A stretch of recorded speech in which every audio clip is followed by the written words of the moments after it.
Hey everybody, Renee DeVersal here, Vave Chief Medical Officer.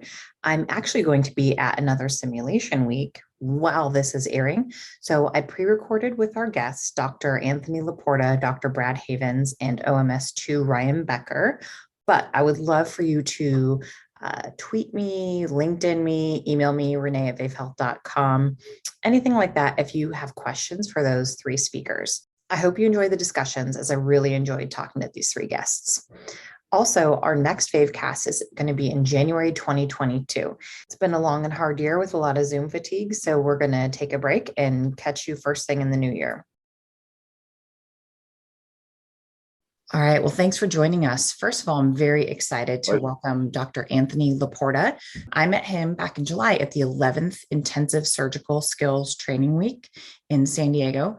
So he's a professor of surgery and military medicine at Rocky Vista University School of Medicine.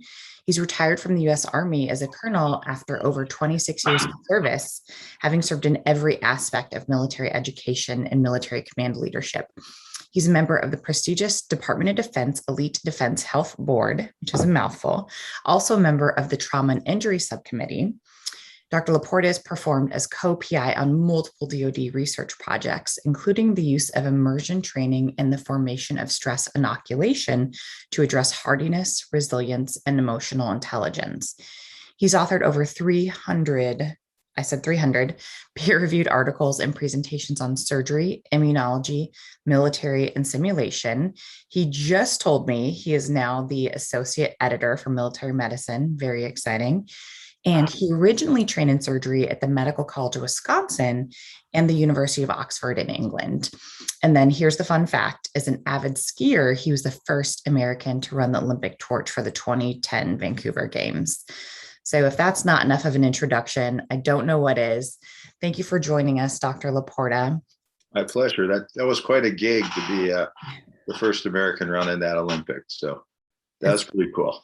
That was very incredible. And you've done a lot of incredible things. And the inspiration for this particular EduCast, talking about simulation and then ultrasound education, came from when I was able to attend the 11th, as you mentioned, 11th Intensive Surgical Skills Training Week, which I'd been told about it.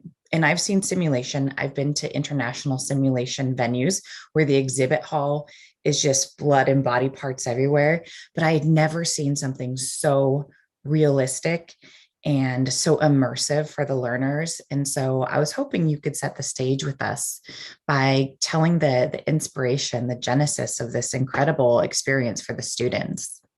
I was really struggling because I'm a very strong believer in the same education process as I remember it in the early 1970s and mid 1970s in surgery.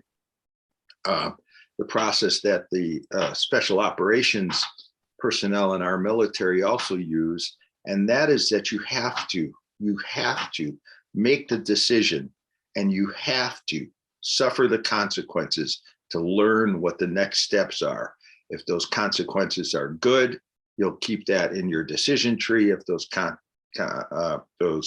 decisions are bad and you have a problem, you need to be able to change it immediately. So those days went by the wayside because at least half of the cases and the number of cases that you made the decisions on went away with the 80-hour work week. And then with the addition of the fact that nobody was left alone at night to make the decisions, the person who made those mistakes once and then learned from it and never made those mistakes again the rest of their life no longer existed. Instead, they never learned that it was a mistake, never learned the next steps good enough, because there was always a senior person there, not only making the decision, but utilizing the technical skill themselves. And we see that these kids are not prepared. Well, one day I was asked to become a military advisor to a medical school that now has the largest group of students in it that will be going into the military outside of the Uniformed Services University. And I didn't know what to do. So I asked a special operations friend of mine to, quote, whiz bang the students. And so he was whiz banging the students when he showed an operation being done on a chopper. Now it has been done for real, but back then it hadn't. And I said, geez, my colleague Barry and I were trying to do that for years. And he said, oh, that's fake. It's called the Cutsuit. And I had no idea. I'd never heard of it. I said, wow, I never said, what is that? And it was a skeleton being developed partially by the military and partially by strategic operations, which is where all of this happens, that has all the organs in it. It just so happened that 10 days later, I was at Special Operations Medical Association as my colleague, Colonel Steve Swan, was the JSOC commander. And down the hallway was a person who was being criked, had a cricothyroidotomy going on. And Colonel Swan and I were walking, and we started to walk the other way because there was such a big crowd.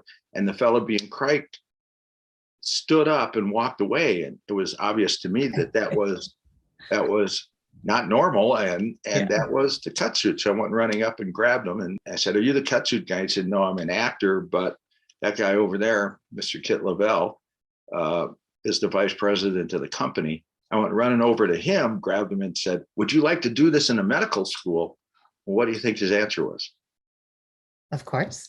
Or maybe, no, I don't know. This is a military thing. Oh, got it. See, I have my educator hat on. and he'll tell you to this day that he didn't realize if I was at the special operations meeting that maybe I was military.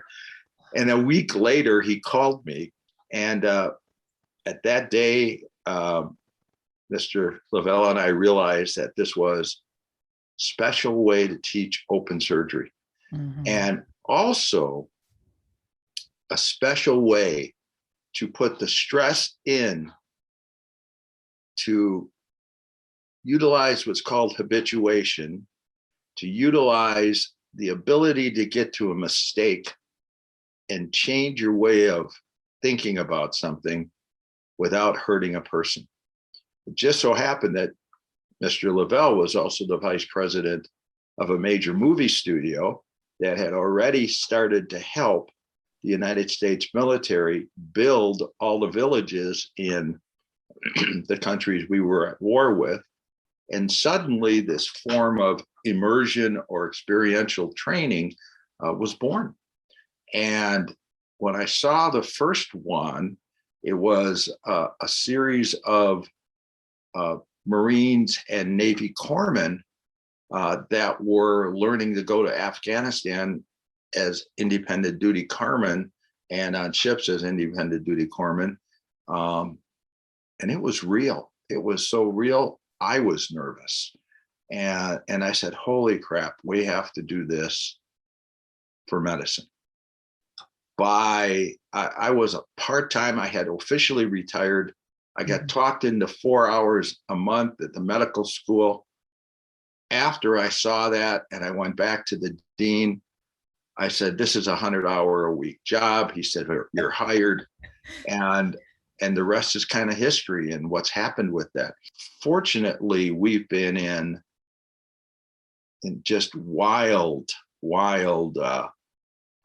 publication string the last 10 years because we've been able to show how much better this training is than the training where people only watch or PowerPoint. You take a third year or a fourth year medical student and you put them in an operating room, it's virtually no one that gets to do anything. Hell, in this time frame, if they walk into a person's room and say, I'm the student doctor, at least half of them say, well, don't touch me. It's not your decision what's going on here. So that's what all that interference has produced, which brings us to you. How do you train?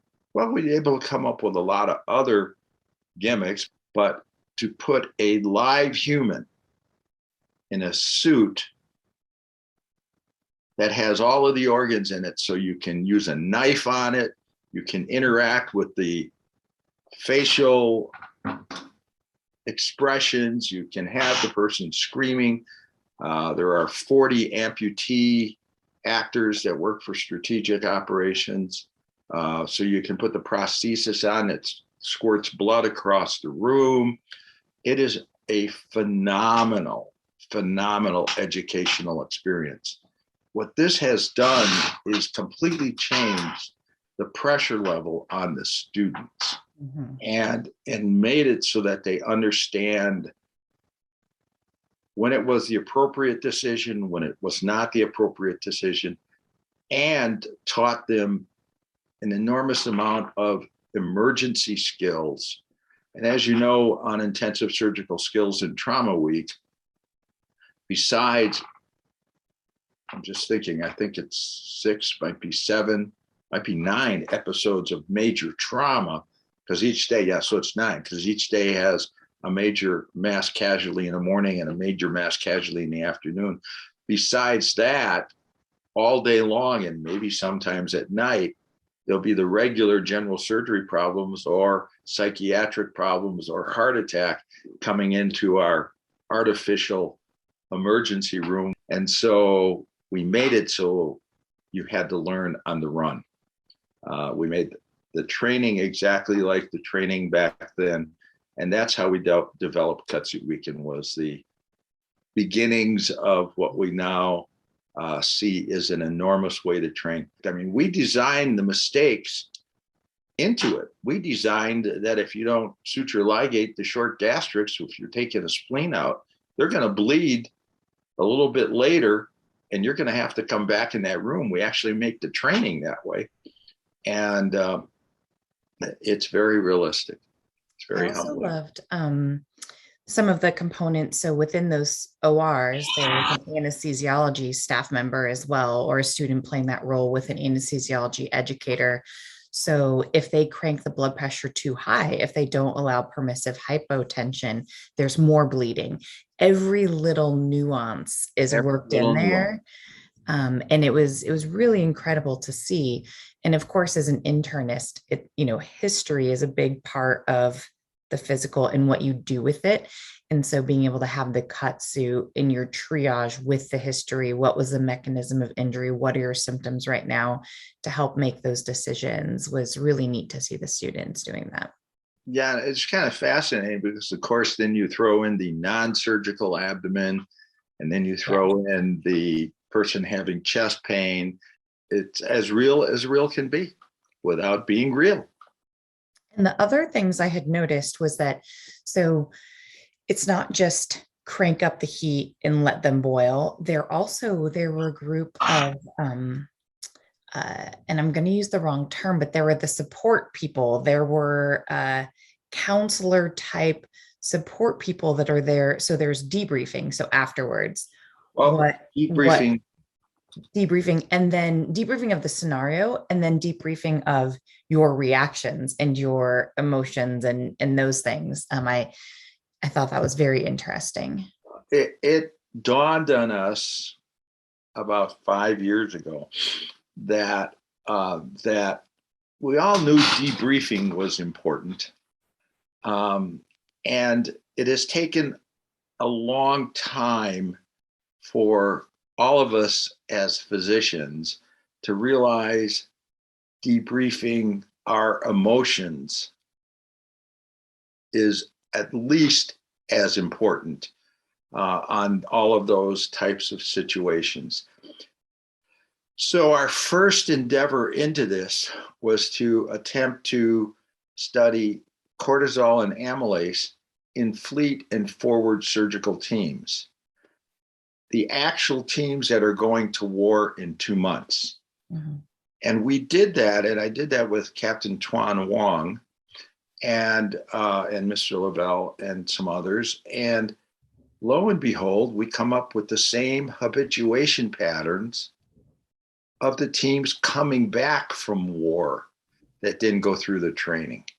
So we were able to show, and that's what the Defense Health Board came to see, that we were hormonally able to show that the training changed the hormonal pattern to that of people coming back to war, from war. Mm-hmm. And that made us start to think a lot more about what the heck was going on and how much habituation we've been able to find out. We've now gone as deep into, with the first responder groups, we've gone as deep into identifying 40 different proteins and how they change.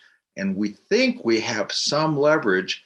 And Dr. Rebecca Risner, who of course you met there also, who's our epigeneticist and molecular biologist, and Amanda Brooks, who is our chief of research, have spectacular data that is literally being written up right now for the New England Journal of Medicine. We think it's that good. Wow. And so we're pretty sure we have a good handle on how to prevent some PTSD. And we have now shown with our military medical student group dramatic improvements in emotional intelligence and dramatic improvements in the resilience special gauge that Paul Bartoni developed for our special forces. That resilience gauge called the hardiness resilience gauge changes dramatically. And again, I love that it's the 1970s, like surgical learning from your mistakes while also working on the hardiness, resilience, the other pieces too, trying to make this perfect, not perfect, no one's perfect, but to create the 2020 and forward person that, or, clinician that has the skills, but also has the resiliency. I was probably the most humbled I've been in my life, although I've certainly had plenty of events to be humbled by. But when the person who did the 30 years worth of research for the United States military special operations, Colonel Paul Bartoni, came to Intensive Surgical Skills Week to see it and said, "This is the best training I've ever seen in my life." I mean, this is a guy who's retired now, who ran our defense university and is probably the world's foremost research psychologist. We can help people and we can make people better doctors. We can make them better people besides better doctors. And fare better after everything that they see, whether it's helping in civilian trauma, military, anything. They're called on in many different ways. It's not just only. Well, I think, we also have not published this yet, but we are in the process of writing this up, and we're either going to send it to Journal of the American College of Surgeons or Journal of Surgical Research. And we do have this on at the Wagenstein Scientific Forum, which is, of course, the most important young researchers meeting as part of the American College of Surgeons Clinical Congress. We have on that we were able to change the board scores rather dramatically. Step 2 board scores, we changed on USMLE by 5 points, 5%, I believe it was. And we changed the COMLEX step 2 by 17 points. Wow. I mean, those are, when you realize it's 4 days, and we compared the 110 people that we had put through Intensive Surgical Skills Week with 300 people, the person that was above them, with 200 people, the person that was above them in class rank and the person that was right below them in class rank. So we have a true pair of those that went and those that didn't at the same class rank, and those that went jumped dramatically. So this is one example of a photo of one of the scenes. So we're getting ready to prep, and then we come straight through and they have to triage. So it's a combination of triaging the transport. So y'all have, or strategic operations, they will have the California Highway Patrol, the Border Patrol, other groups come in. So it's really a win-win in terms of when you're out here triaging who gets transported to the ED first, who's stable to move, et cetera. And then the students in the ER are accepting these patients and having to triage, as you mentioned, surgical abdomen, non-surgical abdomen. How do we progress from there? And then this was a person, one of the actors within the Cutsuit. So they're having to decide right there on that person. I don't have pictures. I didn't get one of the Cutsuit model in there, but this is resetting of the Cutsuit in one of the ORs. Yeah. And you can see this very realistic anatomy. I didn't catch. Here's a little spleen as he's resetting it. And then he's resetting the omentum. And then he's putting on out. And the students actually in the skin, they have to actually physically cut through it all. It's remarkable. And so to have that review on anatomy and everything else, and then I just had 2 pictures of them actually in the OR trying to be as high fidelity and, accurate to the realistic in the experience as possible. And so those were just a couple of the pictures that I wanted to show. And I just think it's really remarkable. I think a point you just made is one we should probably emphasize a little more. And that is that this is the real training for the California State Patrol, the California Federal Fire. So their training is part of this. And my students are now our students, since there's multiple medical schools involved all of a sudden. It sort of went from a little mom and pop to wow.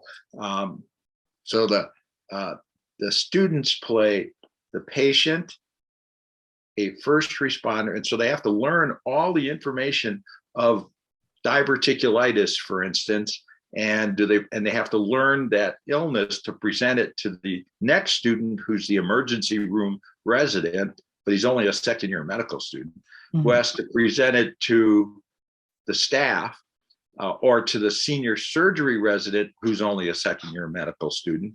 They have to decide to go to the operating room. They have to play the nurse, they have to play the anesthesiologist, and they get all these rotations, and we can do 50 people a week. And they get to play all these things intensely, still have time for debriefs. Yes. And they also get to do the skill stations. And skill stations. But yeah, this is just a phenomenal overview in the history, because I kind of saw the magic, but I've been wanting to learn a little bit more behind the scenes, how it got to be there, year 11. So should be fun. Work. Yeah, very cool. I was really excited to be a part of it. So I appreciate your time. Oh, no problem.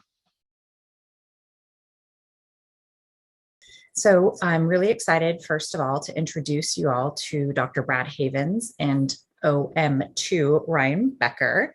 So I'm going to tell you a little bit about them, and then they're going to tell us about this project that we worked on recently. Ryan is a second-year osteopathic medical student at Touro University Nevada. He was raised in Henderson, Nevada, after which he attended the University of Nevada, Reno. He then matriculated into the TUN, Touro University Nevada, DO class of 2024, where he's working with his research mentor, the illustrious Dr. Bradley Havins, MD, on ultrasound education in the military. As an Army HPSP student, which I'm going to make him explain to you, he's excited to continue working to improve military medical education and serve a fulfilling career as an Army physician. So that's Ryan. And now I'm going to tell you about Dr. Bradley Havins, who's a graduate of the University of Nevada, Reno, where he received a BS in biology. He then went on to graduate from Wake Forest School of Medicine and also received the Health Professional Scholarship Program through the U.S. Army. Dr. Havins trained in family medicine at Fort Belvoir Community Hospital in Northern Virginia. He then served in various duty stations such as Fort Campbell, Kentucky, Camp Buring in Kuwait, and Fort Meade in Maryland. He's worked as a hospitalist, primary care physician, and clinic medical director. Additionally, Dr. Havins has been on the adjunct faculty for the U.S. Army PA program, the Walter Reed National Military Medical Center Transition Year program, it's a mouthful, and the Uniformed Services University Doctorate of Nursing program. After serving 7 years in the Army, Dr. Havins returned to his hometown of Las Vegas and joined the faculty at Touro University, Nevada.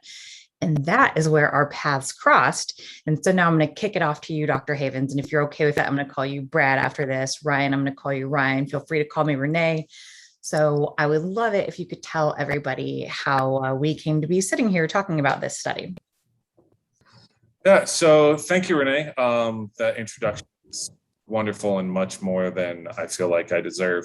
But our paths first crossed at Touro, Nevada. So Touro University Nevada was looking to integrate ultrasound into their preclinical curriculum. So they partnered up with the company you work with, and that's where we met. And upon seeing the Vave device, I thought, wow, this is a great device, a highly portable, battery powered point of care ultrasound machine that has, a ton more applications than we're currently using. And then to get more specific into the research, so I'm involved in a week-long intensive experience for military medical students called Cutsuit Week, which I think you'll talk with Dr. Laporta about more. But a lot of research gets done at that event. And I thought, hey, why don't we do some research using the Vave device and the educational component, which is kind of unique. So most of the ultrasounds that I'm familiar with don't have an integrated educational component like the Vave app. So we wanted to do some sort of research study to see essentially how well does that work compared to a traditional method of learning. And I love that idea because one of the things for me is I helped to guide and create modules and things that I thought helped teach medicine in a unique way, more anatomy, physiology, et cetera, but also teach ultrasound while doing it. But it's really easy to be inside the echo chamber of your own head and say, this is awesome, this is cool, we should do this. And there's actually not a ton of great data saying, or really any great data saying that ultrasound is superior in terms of teaching these other tasks, or the different ways that we teach ultrasound, that one is more superior or non-inferior than the other. And it's great that you use that word non-inferior, because when we were coming up with ideas of how we could do the study, and I just have to say that I really appreciated how hands-off you were, because I didn't want there to be a conflict of interest between the research component and the Vave company itself. We wanted to make sure that there was no conflict of interest there. So when we set it up as a non-inferiority study, because we knew we weren't going to have the numbers, so the N, to give us a power, to give us a superiority study. So we designed the study as a non-inferiority study. How did you end up connecting with Ryan? I'm curious. And how did you end up pulling in students? And what is your research mentorship like there? So I'm on the core faculty of Touro University Nevada in the primary care department. So I'm always looking for relatively short-term research projects to get students involved in. Medical school is not the greatest time, I think, to be taking on very large research projects, because the students' time is under so many demands already. So I like to get things done over the summer, preferably between the first and second years. I'm a club advisor as well to the military medicine interest group. And because this was a study that was going to be done at Cutsuit Week, I thought that this would be a perfect fit to have our military medical students perform some research and give them an edge when applying for residency. I love it. Perfect. So military medical students, that's bringing me back. I sort of snuck it into Brad's intro, but Ryan, could you tell everybody, us civilians here, what does HPSP stand for, and how did you end up being in this program? Certainly. So the HPSP program is the Health Professions Scholarship Program, and it's a program that goes across multiple branches, but I chose the Army one just for training opportunities largely. And so what I'll do is I'll get my school paid for, and I get a stipend while I'm attending Touro University Nevada, and I'll owe them a commitment of minimum 4 years after I complete my residency, which will be done at an Army facility. And so that's the basics of Army HPSP. So next, we're going to have you tell us, Ryan, what went on before I ended up showing up with the extra Vave devices, and the teaching component that I did is service back to this Cutsuit Week. So can you tell us the structure of the study? Briefly, there were two groups that were being studied. So we split half of the Cutsuit week participants into an education where they got the POCUS basics through strictly a PowerPoint. And then we had the other half of the POCUS or the Cutsuit week students that were trained using the Vave Health point of care ultrasound or POCUS modules. And so we split them in half, and then we gave the students the opportunity to get tested on their POCUS or point of care ultrasound skills by getting tested in 4 different views. So the 4 views that the students were required to obtain an adequate view of via ultrasound was the right upper quadrant, the left upper quadrant, the suprapubic region, and the subxiphoid region. And so the students all took turns getting a view of that using the education they'd either gained from traditional PowerPoints or from the Vave modules. And so after comparing the results, we were able to determine if the Vave modules were in fact non-inferior to the traditional ultrasound PowerPoint education. Cool. And so what did you find? Certainly. So we just finished our results. And so overall, the Vave ultrasound modules were non-inferior to a traditional PowerPoint education. And so that's like the general assessment when we viewed all 4 of the scores of the students put together, the score of all 4 of the regions. And so in total, it's non-inferior. And then we also did the same comparison between each view. And so for the right upper quadrant, the left upper quadrant, and the suprapubic region, those regions were also all non-inferior, contrary to the first 3 views. For the 4th view, or the subxiphoid region, students that use the Vave Health POCUS modules performed less proficiently in obtaining the subxiphoid region. Got it. Yeah, that's some xiphoid. And so overall, the students that used the POCUS modules from Vave performed non-inferior to the students using the traditional modules. Very cool. So I'm going to kick it back to you, Brad. And I always like to talk when I'm teaching, about like the 3 POCUS pillars. So image acquisition, image interpretation, clinical integration. These are students that are, they're preclinical students. So they're before the summer of their 3rd year. So we kind of had left out the clinical integration piece other than some quizzes in the app. And I was curious how when you were conceptualizing, okay, small group of students, how I'm going to assess them, what were your thoughts, or how you kind of sussed out what you wanted to look at? Mm-hmm. So given the time constraints that we had with the study, we only had one evening from the study.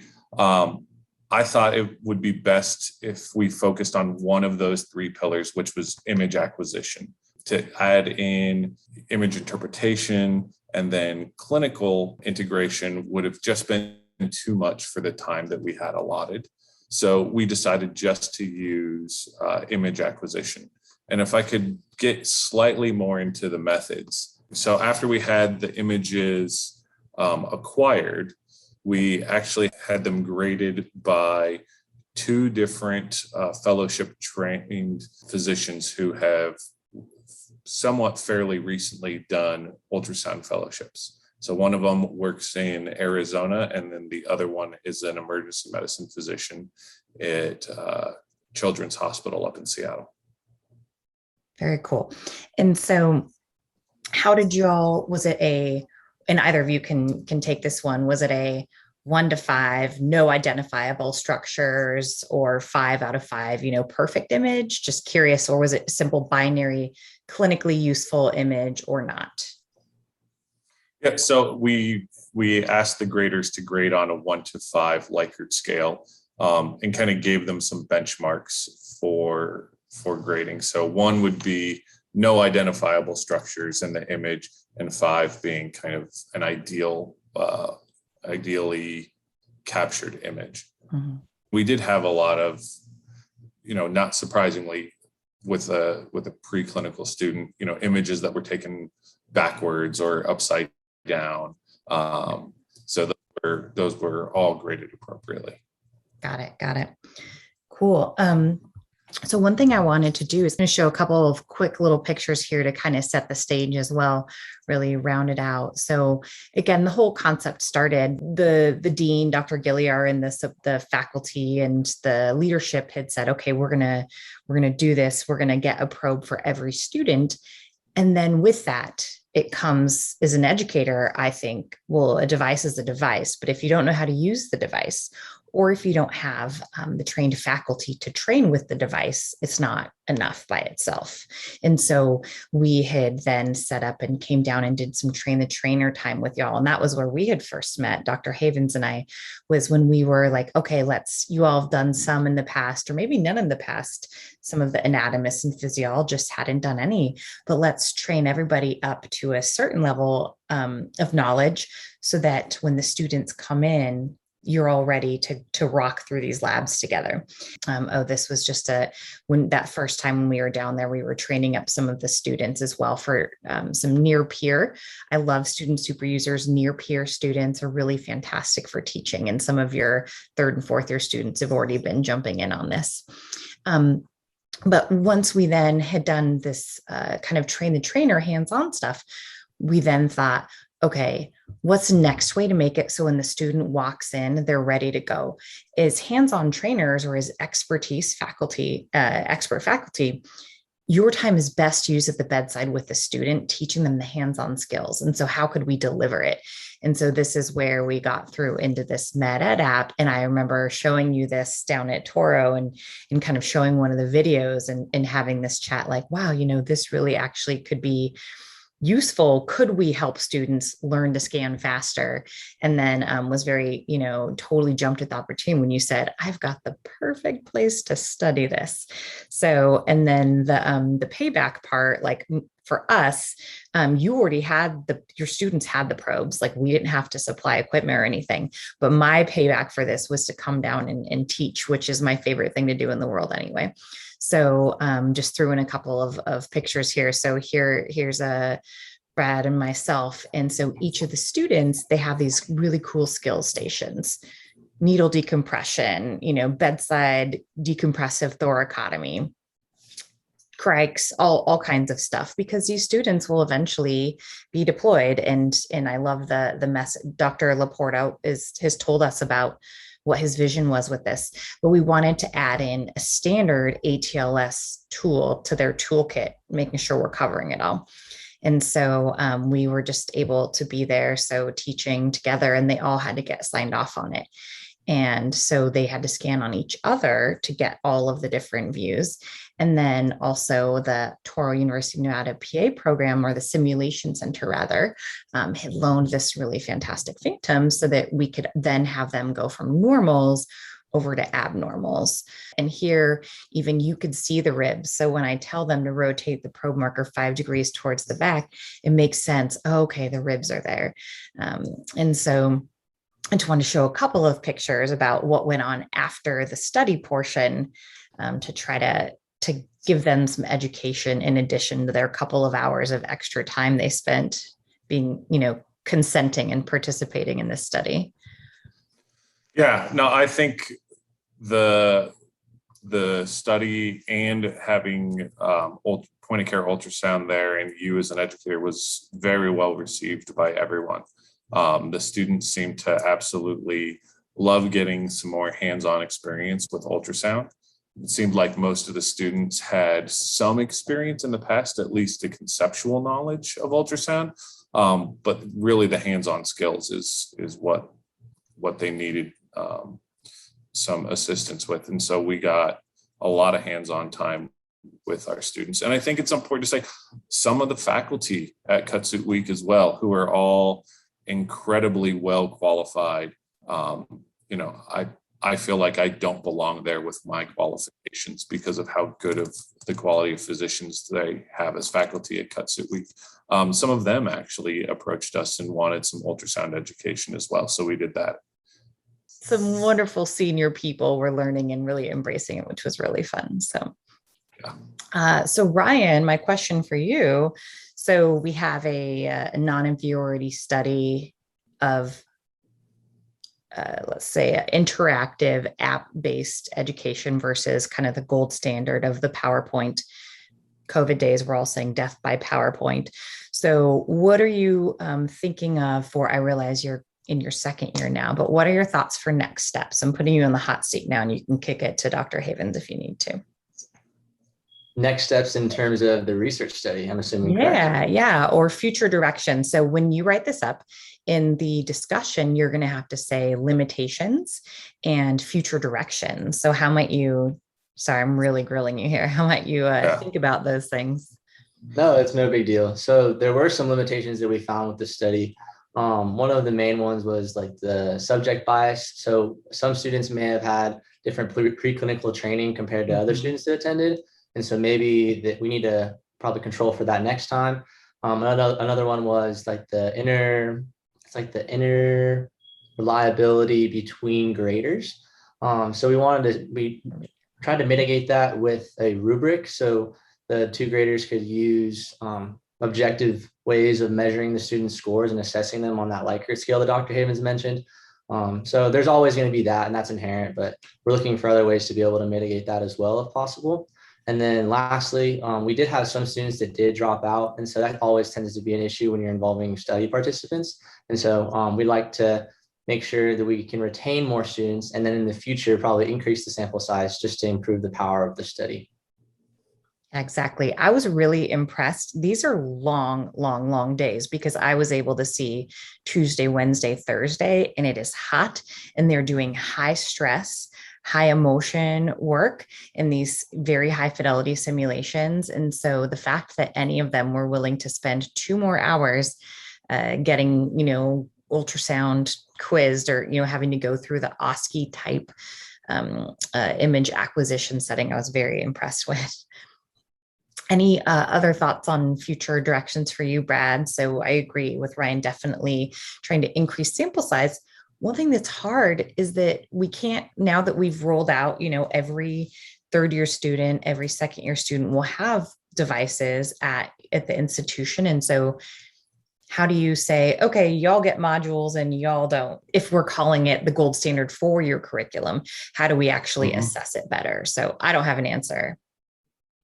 Yeah, and I don't have an answer for that either. I think further research clearly always needs to be done. I mean, I think as physicians and researchers and scientists, we should never stop exploring what possibilities are out there.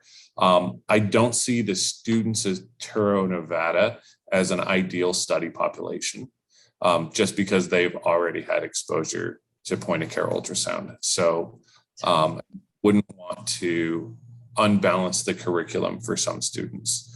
So it would be very difficult to have a null group. I see a potential for research in an ultrasound naive population. So I think this would be a great tool to push down to first responders. So paramedics or EMTs in the civilian world, and medics or corpsmen in the military world. And if we could somehow intervene in their educational process and have an ultrasound naive study group or an ultrasound naive population study, I think we would get a great wealth of data from that population.